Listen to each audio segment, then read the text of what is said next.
Зохиолыг бичиж дуу оруулсан Мөнхбаатарын Дэлгүүн далай. Солиот 5 дугаар хэсэг. Нахя. Бүрэн хатаж амжаагүй хөрөмнийхээ халаасанд гараан хийсээр баярт яарвчлан алхана. Угтаан бол гүймээр байгаач арай ядан өөрийгөө барьж яваа нэм. Үжингийн ажилд харах цагт амжиж очих гэж тэмүүлэх тэрээр ажлаасаа гарахдаа үсээ самнаж гутлаан арчхаач мартсангүй. Амхандаа л түүнд аятайхан харагдахыг бодох нь мэдээж юм. Годамжаар өнгөрөх хүмүүсийн дундуур цусан тэмүүлсээр нэг л мэтгэд өндөр байшингийн үүдэнд хурж очлоо. Тэгээд хүлээв. Ганц нэгээрээ эсвэл 2-3-аараа хүмүүс цувран гарч цөөхнөн тэдэнтэй зүрэн додогшор хажээ. Эвгүй таагүй мэдрэмж төрүүлэхгүй тулд юу гэж хэлэхээ дотроо бэлдсээр бүтэн цаг өнгөрлөө. Гэвч үжин гарч ирсэнгүй. Ажилд харах цаг нь хэдийн өнгөрсөн байхад баярт хүлээсээр. Хоолойнд тултал бүх товчийг нь товчлсон цамц тэвхгэр малгайтай өвгжөөр насны харуул гарч ирээд түүнийг хэсэг харснаа. Хөөе залуу, ямар ажиллаар явна? Төрөөнөөс хойш энд зогслоо. Сайн байна уу хаа? Сайн байна уу? Йоо, танад үжин гэж бүсгүй ажилтгүй. Йоосон билээ. Тийм. Намхавтар туранхай хүүхэн үү? Мөн. Ажлын цаг аль хэдийн дуусаад тараад явчихсан хүүхэ. Одоо энд надаас өөр хүн алга. Танайхан тийм эрт тардаг юм уу? За одоо ер нь 17 цаг гэдэл тарчихдаг юм. Энд чинь төрийн байгууллага шүү дээ. За, баярлалаа танд. Наадтай ч юунд нь баярлах втэ. За, өөр ажил өгөө бол явж үзхүүхэ. Ямар ч гэсэн ажлынхан дарах цагийг мэдээд авлаа. Нуруугаа үрэн буцах харуулахыг араас нь харж зогссон баярт уран муутайхан гэдрэг алхана. Шингэж авай нарны шаргал туяаг ягаарн харагдах үйлсээс л ажиж болохоос биш. Өндөр барилгуудын цаана нуугдах наран ахайг шууд үзэх боломж энэ хотод хаанаас байх вүлээ? Зам гарахаар гэрлэн дохиог хүлээх зуур хэрхэн өнөөх бүсгүйтэй уулзах тухай баярт бодсоор буй. Замын гэрэл ногоон өнгөөр солигдоход гарцны хоёр талаас хүмүүс зөрөлдөн алхана. Хөрөмнийхээ халаасанд гараа хийхдээ өдөр тамхи авахаар гарах гэж байснаа мартаж орхисон гэдгээ санав.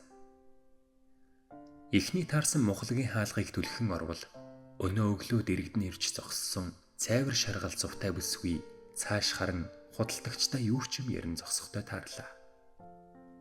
Үжээ. Орой минь. Таныг баярт. Тийм штэ. Та өглөө гайгүй юу? Нэвт нь орчихсон байсан. Зүгээрээ. Таныг орсны дараа шууд ажил руу гайгүйсэн. Танай ажил манайхтай тийм ойрхон юм уу? Үгүй. Жаахан зайтай.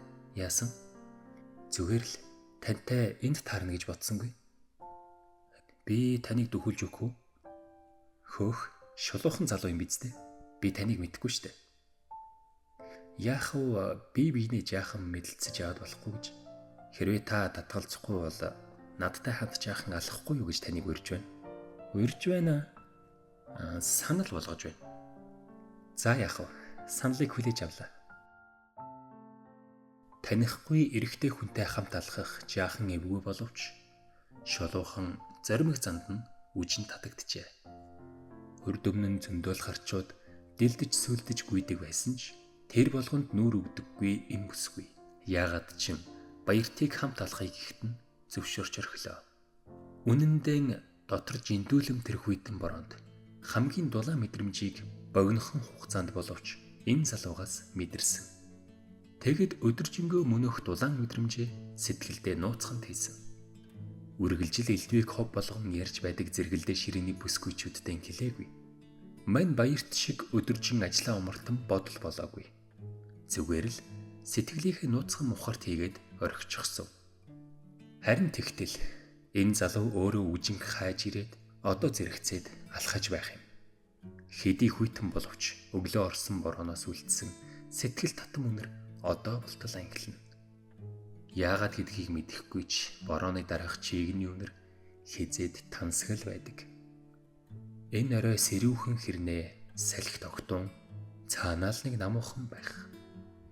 Жижигхэн хар цүнхээ хоёр гартаа унжуулан барьсан үжин баяртын алхааг тааруулан яаралгүй алхахад мөн өх цүнхэн хөлийнхэн нүвдэгт ээлжлэн цохигдсоор явах ажээ. Харин халаасандаа гараан хийгээд тайван алхах баярт бүсгүйг анхааралтай сонсож өөрөө ч бас аль чадхаараа зэгцтэй тайван ярихыг хичээх бүлгээ. Хэрэв автобусаар явсан бол хагас цагч хүрэхгүй л газар. Харин тэдний цаг гарам явж хүрсэн нь шинэхэн басгүй сонирхон ирээних нь улмаас биз. Хуучин хорооллын энэ байрыг анх Оросууд барьж түүнд нь өнөө хүртэл бидний олон үеийнхэн амьдран суусаар ирснийг өнөө зарим нь бараг мэдэгчгүй.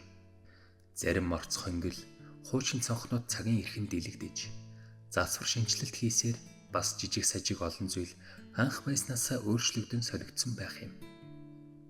Үжин баярт хоёр ийм нэгэн орцны гадна нилээд түрүү ирсэн ч нэг нь явж өгөхгүй, нөгөөх нь орж өгөхгүй найган зогссоор байх. Жижиг хар цүнхээ дөрүүчийн адил хоёр гартаа унжуулан барьсан бүсгүй. Хоёр хөлөө өвдгөр нь дуглахгүй ээлжлэн өргөж тавих нь хонхот хүүхэлтэй хоёр тишээ найган хөдөлдөг шиг. Харин баярт бүсгүй зогсож буй замын бордюрыг хөлмөөгөөр нь жийж хөлөө түлхэн холдуулаад бас дахин жийсээр яриа дуусах шинж алга. Гэхдээ яарад байх зүйл бас алга. Салж ядсан залуусын хамтдаа зогсохын мөчийг үжингийн утасны хонх хэвдэн сарнаач хангив. Ээж гисэн хаягтай дугаар утасны дэлгэцэнд тодорно. Охиныхоо хаана явааг нь асуухад орсныхоо гадна байгааг хэлбэл орж ирэхийг яаруулсан бололтой. Би явъя да.